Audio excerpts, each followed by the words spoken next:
కడియం శ్రేరి సిగ్గు శరం లేకుండా ఇష్టం వచ్చినట్టు నోటికి ఏది వస్తే అది మాట్లాడుతున్నాడు. దాన్ని తీవ్రంగా ఖండిస్తున్నాం. అనేక సందర్భాల్లో ఆయన గురించి మాట్లాడినాం, కానీ ఆయన స్థాయి మరిచి మాట్లాడుతూ ఉన్నాడు. 2014 ఎన్నికల్లో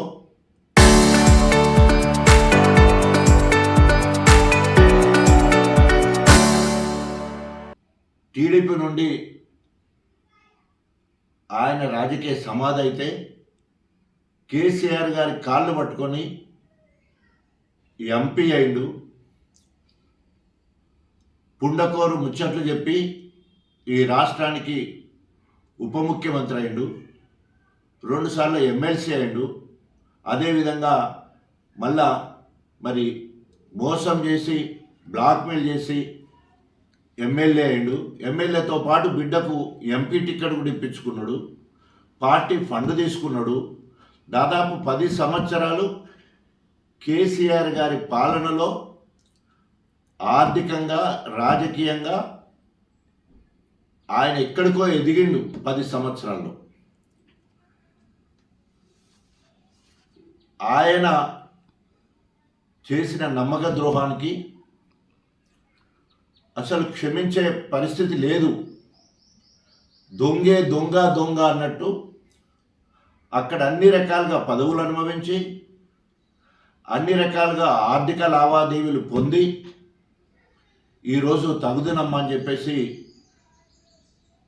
మాట్లాడుతూ ఉన్నాడు. ఈరోజు అంబేద్కర్ గారి ఆలోచన చిన్న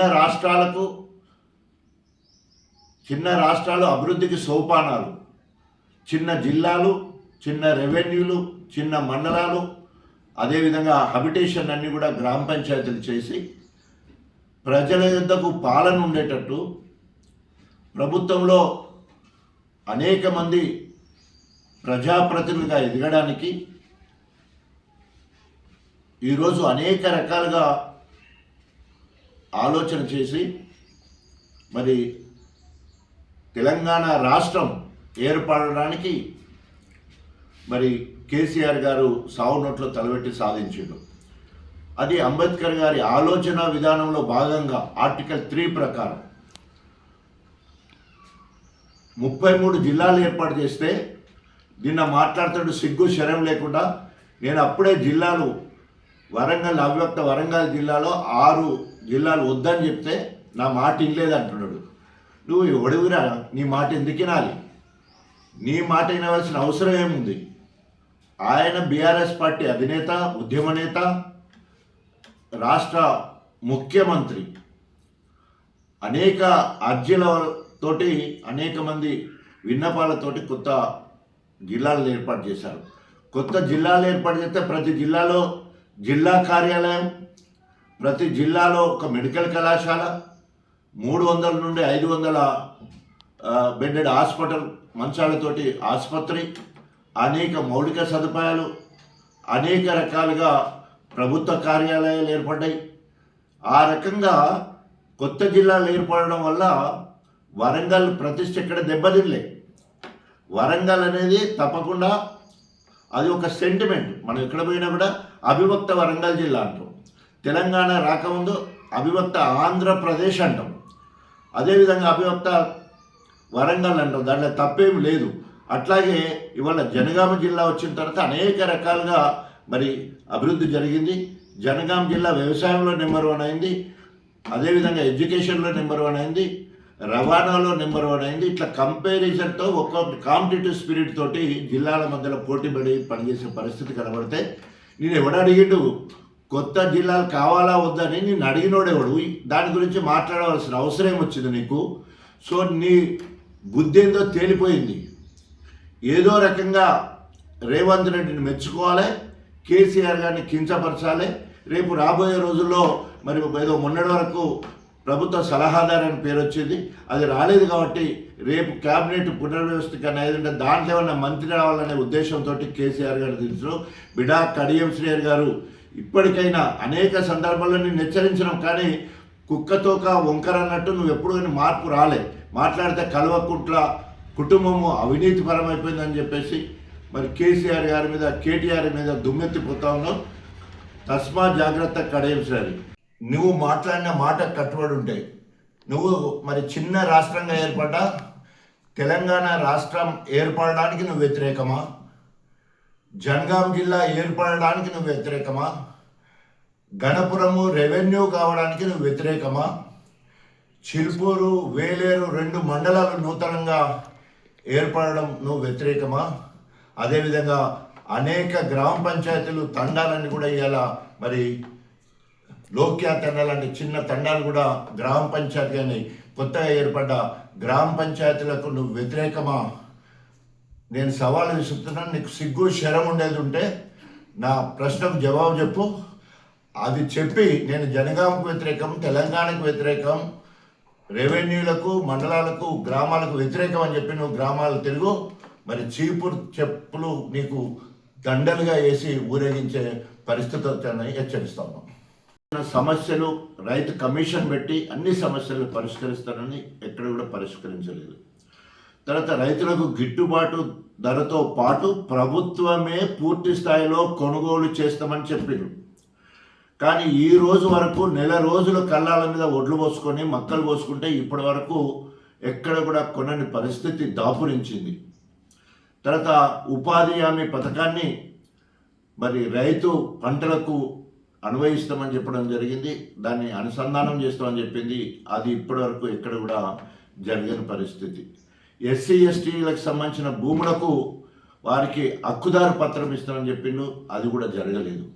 సో ఇట్లా ఏ ఒక్క హామీ కూడా నెరవేర్చక ఈరోజు సిగ్గు శరం లేకుండా ఇంకా రేవంత్ రెడ్డి ప్రభుత్వము ముసలి కన్నీళ్లు కారుస్తూ ఉన్నది రైతుల విషయంలో. ఇప్పటి వరకు రైతులకు 90 లక్షల మెట్రిక్ టన్నుల ధాన్యం దిగుబడి ఉన్నదంటే ఇప్పటి వరకు కనీసం 10 లక్షల ధాన్యం కూడా కొనుగోలు చేయలే. మక్కలు 12 లక్షల ఎకరాల్లో పండిస్తే కనీసము 1,00,000 ఎకరాల్లో పండిన పంటను కూడా ఇప్పటివరకు కొనలేదు. కనీస మద్దతు ధర దేవుడెరుగు. మిల్లర్లతో కుమ్ముక్కై ప్రభుత్వ అధికారులు ప్రభుత్వంలో ఉన్న ప్రజాప్రతినిధులు కలిసి ఈరోజు అడ్డీకి పావుచేరు కొంటున్నారు. మొక్కజొన్నలు 2,400 మద్దతు ధర ఉంటే 17,000-1800కు, వడ్లు 2,390 రూపాయలు ఉంటే అవి 16,000-1700కే కొనే పరిస్థితి దాపురించింది. అదేవిధంగా ఇప్పటి వరకు రైతులు దాదాపు కాంగ్రెస్ ప్రభుత్వం వచ్చిన తర్వాత 813 మంది రైతులు చనిపోయారు. సాగునీరు కోసము ఈ 2.5 సంవత్సరాల్లో ఎక్కడ ఒక్క ఎకరాకు అదనంగా నీళ్ళు ఇవ్వలేదు. సాగునీరు లేక అనేక రకాలుగా పంటలన్నీ ఎండిపోతూ ఉన్నాయి. ప్రాజెక్టుల కింద ఒక్క ఎకరం ల్యాండ్ కూడా ఇప్పటివరకు ల్యాండ్ ఎక్వైర్ చేయలేదు. కనీసం దేవాదులకు 3,000 ఎకరాలు ఎక్వైర్ చేస్తారని చెప్పి 2.5 సంవత్సరాలైనా ఇప్పటికి ఒక్క ఎకరం కూడా మరి ల్యాండ్ ఎక్వైర్ చేయలేదు. వీటన్నిటిని దృష్టిలో పెట్టుకొని సింబాలిక్గా ఉండాలని ఏ రాహుల్ గాంధీ అయితే వరంగల్లో రైతు డిక్లరేషన్ చేశారో రైతు సమస్యల మీద, మరి ఆ డిక్లరేషన్ చేసిన వరంగల్లోనే సింబాలిక్గా 6 మే ఉదయం 9 గంటలకు రైతు ప్రతినిధుల సదస్సు ఏర్పాటు చేసి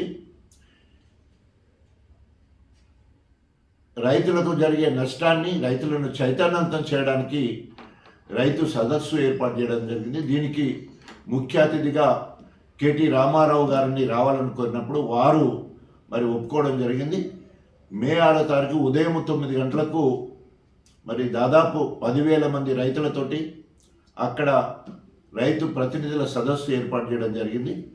ఈ కార్యక్రమానికి గణపురం నియోజకవర్గం నుండి అన్ని మండలాల నుండి అన్ని గ్రామాల నుండి రైతు కోఆర్డినేటర్లు గతంలో ఉండి రైతు కమిటీలు కూడా ఉండే వాళ్ళందరూ కూడా రైతులందరూ కూడా పెద్ద ఎత్తున పాల్గొనాలని చెప్పేసి విజ్ఞప్తి చేస్తా ఉన్నాం. ఫామ్ లెక్క ఉన్నామని నేను వదిలేస్తున్నాం. నువ్వు ఇప్పటికైనా రేపైనా ఎల్లుండైనా తప్పకుండా ఫిరాయింపుల చట్టము వర్తిస్తుంది. నీ పదవి గండం నీకున్నది. నీ రాహుల్ గాంధీ రాజ్యాంగాన్ని సంకల పెట్టుకొని తిరుగుతున్నాడు, ఫిరాయింపులను ఎట్టి పరిస్థితిలో ప్రోత్సహించమని చెప్పేసి. అదేవిధంగా మీ రేవంత్ రెడ్డి అన్నాడు, పిచ్చి కుక్కను కొట్టినట్టు రాళ్లతో కొట్టి చంపండి పార్టీ మారితే అని చెప్పిండు. నువ్వు పార్టీ మారినవు, ఇవాళ నిస్సిగ్గుగా నేను పార్టీ మారలేదు, నేను బీఆర్ఎస్ పార్టీ అంటున్నావు, బీఆర్ఎస్ పార్టీలో ఉన్నా అంటున్నావు. మరి బీఆర్ఎస్ పార్టీలో ఉంటే బీఆర్ఎస్ తెలంగాణ కండువ కప్పుకొని మొత్తం గణపురం నియోజకవర్గంలో తిరగాలి. ఏదో అంటారు కదా, తినేది ఒక్కరిది తర్వాత కాపురం చేసేది ఇంకోటి లెక్క ఉన్నది. ఇక్కడ నీ పరిస్థితి ఎన్నిసార్లు మాట్లాడినా నీ బుద్ధి మాత్రం మార్చలేదు.